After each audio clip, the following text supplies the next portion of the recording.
Kunstnik õpetab trikki. Tere, minu nimi on Irene ja siit tuleb üks väga zen trikk.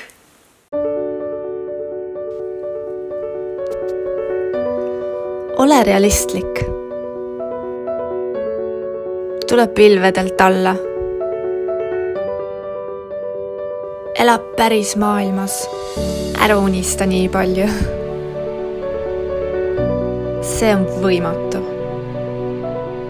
Meie kõigi elus ilmselt on olnud inimesi, kes üritavad meid peatada ja suunata juba järele proovitud ning katsetatud rajale. Nad ei tee seda paha pärast. Nad tahavad meid kaitsta. Nii lihtsalt tundub olevat turvalisem. Aga kõik, mis arendab, on tulnud läbi katsetuste. Vahepeal reeglitest kõrvale kaldumine on kasulik. Kui Thomas Edison poleks uskunud, et meie kodusid võiks valgustada elektripirnid, veedaksime me oma õhtud ikka veel küünla valguse käes. Kui vennator Vilja Vilbur poleks uskunud, et inimene võiks lennata, poleks meil ka täna lennukeid.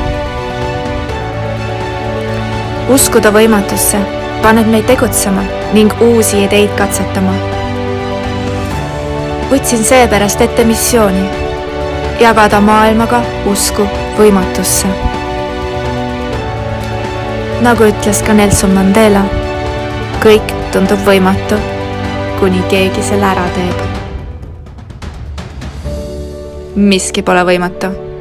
Tuleb lihtsalt leida see õige tee, see õige viis, et ellu viia seda, mida soovid ja ihaldad. Tahad teada, kuidas see maagia käib? Tasub lugeda ajakirja Hea laps.